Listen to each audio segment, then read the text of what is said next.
Hello and welcome to Mindshift Media, the channel dedicated to helping you navigate the beautiful complexities of your mind and life.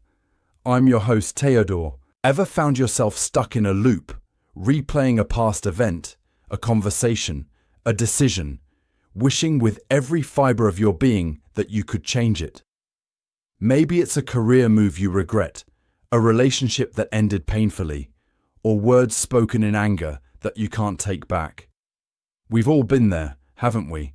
Spending precious energy fighting battles with ghosts of the past, battles that, if we're honest, are unwinnable. What if I told you that the key to moving forward, to finding a sense of peace, isn't about winning that fight, or even about liking what happened? What if it's about something else entirely? Today, we're diving deep into a concept that is often misunderstood but incredibly powerful: acceptance. Specifically, we're exploring why acceptance isn't approval and how embracing this distinction can be your first, most crucial step towards peace, especially when you can't change the past. Stay with us, because this shift in perspective might just be the key you've been searching for. So, let's talk about acceptance. When many people hear the word acceptance, especially in the context of difficult experiences, they often recoil a bit.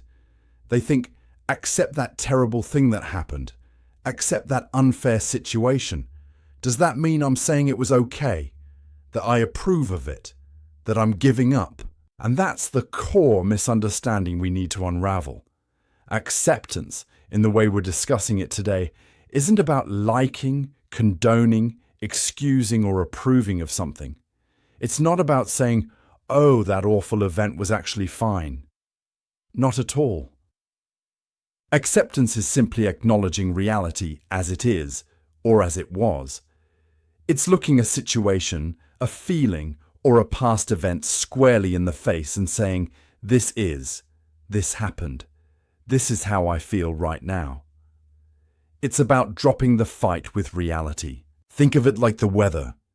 If it's raining, you can spend all day shaking your fist at the sky, complaining, wishing it was sunny, getting angry that your plans are ruined.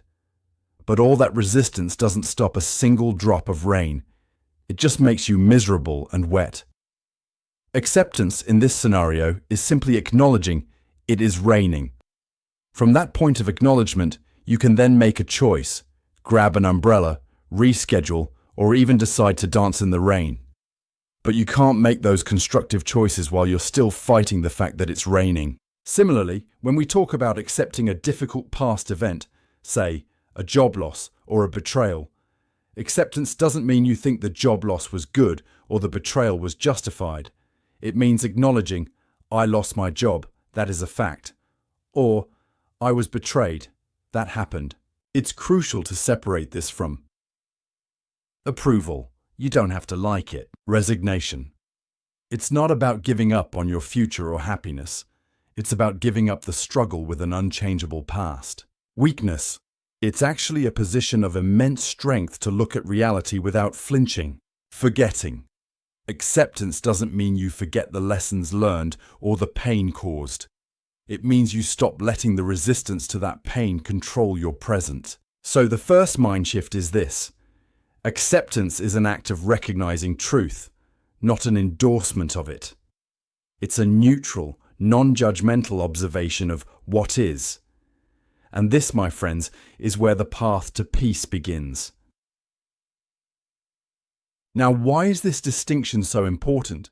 Because its opposite, resistance, is a primary source of our suffering. When we resist reality, when we fight against what is or what was, we create an internal war. Imagine you're trying to hold a beach ball underwater. It takes constant effort, immense energy, and eventually you'll get exhausted. That beach ball is the reality of a past event or a difficult feeling. Trying to deny it, suppress it, or wish it away is like trying to hold that ball down. It's tiring and ultimately futile. The ball will keep trying to pop up. This resistance manifests in many ways: rumination, constantly replaying the event, analyzing it to death, trying to find a different outcome in your mind. Shoulda, woulda, coulda. Living in a world of hypotheticals. If only I had done this, or this shouldn't have happened. Blame and resentment. While it's natural to feel these, staying stuck in them indefinitely keeps you tethered to the past and to the person or situation you blame. It's like drinking poison and expecting the other person to suffer. Avoidance. Trying to numb the feelings with distractions, substances, or by avoiding anything that reminds you of the event. This only postpones the inevitable. Let me share a story. Think about Sarah, a young professional who poured her heart into a startup that eventually failed. For months, she was consumed by resistance. It wasn't fair, she'd tell herself. I worked so hard. If only my co-founder had listened to me. This shouldn't have happened. Her days were filled with bitterness, replaying every decision, every warning sign she missed. She couldn't sleep, she was irritable, and she found it impossible to even think about her next career move. Sarah wasn't suffering solely because the startup failed. That was undoubtedly painful. But a huge layer of her suffering came from her resistance to the fact that it failed. She was at war with the reality that had already occurred. The what-ifs and shouldn't were her mental battleground, and it was exhausting her, keeping her chained to that failure. This is what resistance does. It doesn't change the past event, but it absolutely changes us in the present. It magnifies our pain, drains our energy, and clouds our judgment, preventing us from seeing new possibilities. The suffering isn't just in the event itself, but profoundly in our ongoing struggle against it. Dr. Kristin Neff, a prominent researcher in self-compassion, often talks about the equation: pain x resistance, suffering. Pain in life is inevitable. Loss, disappointment, mistakes. These are part of the human experience. But suffering? That's often a product of how we relate to our pain. If we resist it, fight it, tell ourselves it shouldn't be there, we amplify it into suffering. So, if resistance is the source of so much suffering, what happens when we choose acceptance? This is where the magic begins. When you accept what is or what was, again, not approving, just acknowledging, several powerful things happen. 1. You reclaim your energy. The energy you were spending fighting the unchangeable past is now available for your present and future. Remember Sarah? Once she began to acknowledge, okay, the startup failed. That is a fact. It's painful, but it happened. She slowly started to stop the mental wrestling match. That freed up energy could then be channeled into grieving the loss, yes, but also into thinking, what now? 2. Emotional processing can begin. We can't heal what we don't acknowledge. Acceptance allows difficult emotions, sadness, anger, grief, disappointment, to surface. This might sound counterintuitive. Why would we want to feel those? Because feeling them, truly allowing them without judgment, is how we process them. Suppressing them is like that beach ball. They'll just pop up later, often more forcefully. Acceptance creates a safe space for these feelings to be felt and eventually to move through you. 3. Clarity emerges. When you stop fighting reality, the mental fog of resistance begins to clear. You can see the situation with more objectivity. You can learn the lessons embedded in the experience. For Sarah, accepting the failure allowed her to eventually analyze what went wrong without the heavy cloak of blame and bitterness. She started seeing valuable lessons she could carry into her next venture. 4. New possibilities. Open up. As long as you're looking backward, fighting the past, you can't see the doors opening in front of you. Acceptance shifts your gaze from the closed door behind you to the potential pathways ahead. It's about saying, this chapter is over. It was painful, and I acknowledge that. Now what's the next chapter? 5. It cultivates inner peace. This is perhaps the most profound benefit. The internal war stops. There's a quiet that comes when you lay down your weapons against an unchangeable reality. It's not necessarily instant bliss, but it's a foundational peace. The peace of no longer being at war with yourself or with what life has presented. Acceptance is the fertile ground from which growth, healing, and new beginnings can sprout. It's not about pretending the past wasn't painful. It's about choosing not to let that past and your resistance to it dictate the entirety of your present and future well-being. It's saying, yes, this happened and it was hard. And now I choose to focus on what I can control, what I can do, where I can go from here. Understanding acceptance intellectually is one thing, but practicing it, especially when emotions are raw, is another. So, how can we actively cultivate acceptance in our lives, especially when dealing with a past we can't change? Here are a few practical starting points. 1. Mindful observation. Start by noticing your resistance.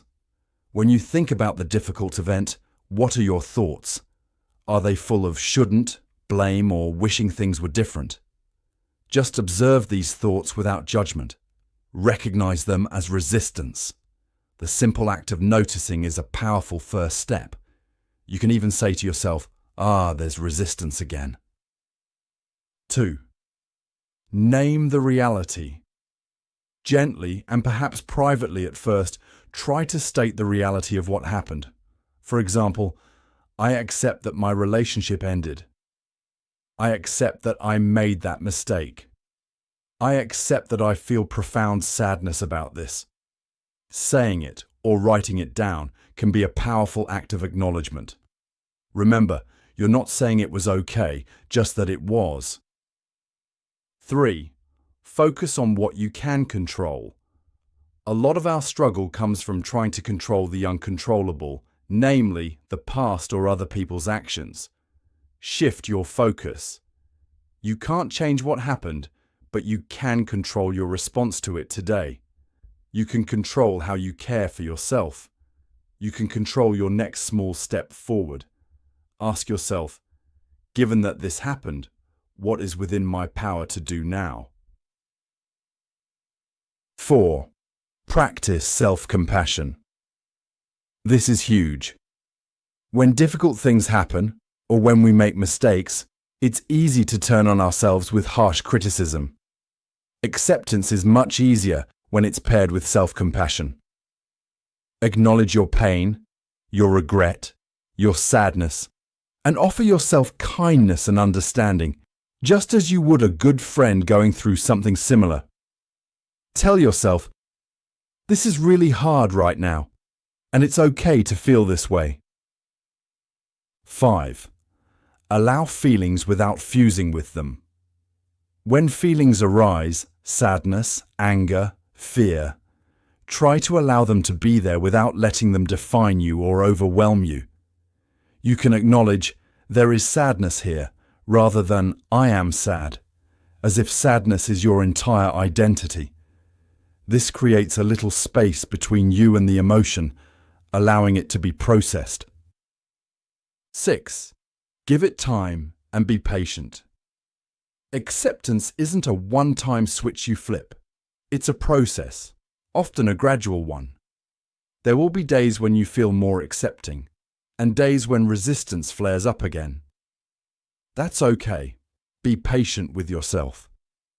Every small moment of acknowledging reality without fighting it is a step towards peace. These practices aren't about eliminating pain. Pain is a natural part of life and healing. They are about reducing the added suffering that comes from resisting that pain and resisting reality. So, as we draw this episode to a close, let's circle back to that core idea. Acceptance isn't approval. It's the courageous act of acknowledging reality, what is or what was, without fighting it. Resisting the unchangeable past is like trying to swim against a powerful current. It exhausts you and keeps you stuck. Acceptance, on the other hand, is like turning around and allowing the current to carry you, freeing up your energy to navigate towards a new shore. It's the understanding that peace doesn't come from changing the past, because we can't. Peace comes from changing our relationship to the past. By accepting what has been, we unlock our ability to fully inhabit our present and build a future that isn't perpetually overshadowed by battles already lost. This journey of acceptance is one of the most profound shifts we can make for our mental health and overall well-being. It's not always easy, but it is always worthwhile. Key takeaways today. Acceptance is acknowledging reality, not condoning or liking it. Resistance to what is or what was creates unnecessary suffering. Acceptance is the first step towards peace, healing, and finding a constructive way forward. What are your thoughts on this? Is there a past event you've struggled to accept? And how has resistance affected you?